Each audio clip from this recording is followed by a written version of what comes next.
রিক্সা হ্যাঁ মামা যাবো।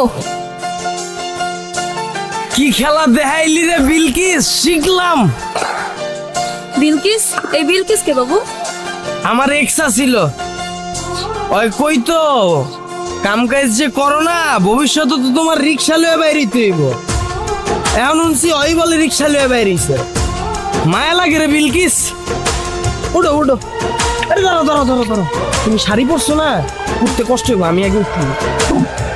আসো জান আসো, সাবধানে, ব্যথা পাও নেই তো? যাও যাও।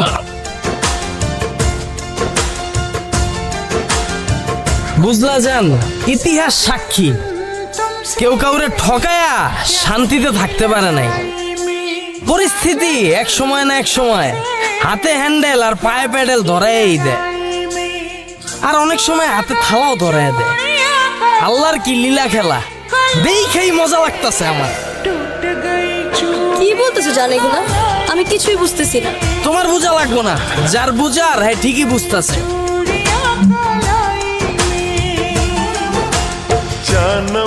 হ্যালো, হ্যাঁ বন্ধু ক, রিক্সায় উঠছি। কি কস? বিলকিসের রিক্সা চালাইতে দেখছস? আরে হ বেটা, আমিও দেখছি, মায়াটা পুরা মান সম্মান সব খাইয়া দিছে। হ্যাঁ মামা রাখ রাখ রাখ। আরে বিলকিস, রিক্সা লইয়া বাইরিছস আর মাইনসে আমারে ফোন দিয়া হুনায়। মায়া লাগে রে, আবার মনে মনে খুশিও লাগে। আল্লাহর কি লীলা খেলা। এই বিলকিস আমারে কইছিল তোর প্যাডেল মাইরা খাইতে হইব।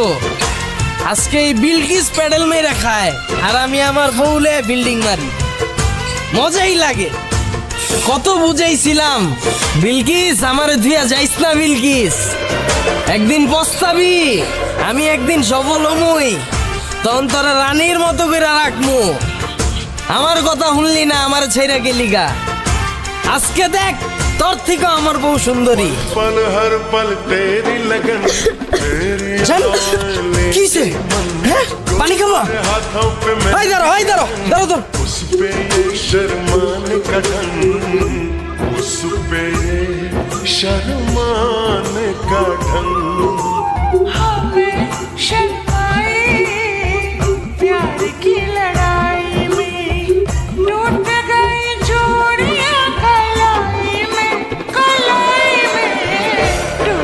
যাও তুমি যাও।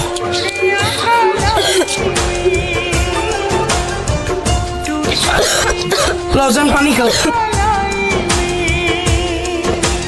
ঠিক আছে? হ্যাঁ জান ঠিক আছে। আল্লাহ রে, টেনশনে পড়ে গেছিলাম। আরে বিলকিস রে, কত বুঝাইছিলাম তোরে, আমারে তুই যাইস না, আমার মতো কেয়ার তোরে কেউ করতে পারবো না।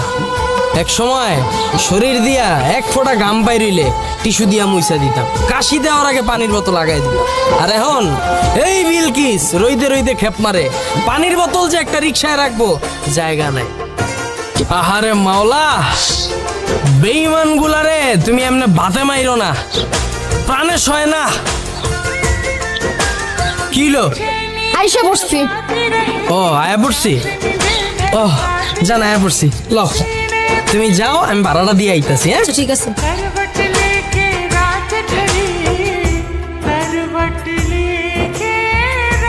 দেখো, তোমার সাথে আমার যা কিছু ছিল তা নতুন করে কেন তুলতেছো? আমি একটা মেয়ে মানুষ, আমি রিক্সা চালাচ্ছি, তার পিছনে নিশ্চয়ই কোনো বড় একটা কারণ আছে। আর কোনো বড় কারণ না থাকলে না মেয়ে মানুষ রিক্সা নিয়ে রাস্তায় নামে। তো কি হয়েছিল ওই দিন? তুমি আমার ছেড়ে চলে গেছিলা কেন, আর যোগাযোগ কেন বন্ধ করছিলা? তুমিই বলো, আমি কোনো শান্তিতে ছিলাম?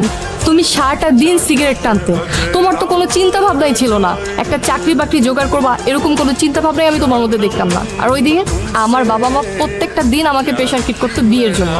আমি তোমাকে কত কথা বলছি, কত বোঝানোর চেষ্টা করছি, তুমি কখনো আমার কথা শুনছো, আমার কথা বোঝার চেষ্টা করছো? আর কি বললাম? আমি তোমাকে রিক্সা চালাতে বলছি। আমি তোমাকে কেন রিক্সা চালাতে বলছি? কারণ তুমি কোনো কাজকর্ম করতে না, তুমি কোনো কিছুতে সিরিয়াস ছিল না, এই জন্য আমি তোমাকে রিক্সা চালাতে বলছি। সবই ঠিক আছে, আমি বুঝলাম। তুমি আর কিছুদিন তো ওয়েট করতে পারতো, তাহলে তো আজকে তুমি রাজরানীর মতো থাকতা। তুমি তুমি সফল কেন হয়েছো জানো?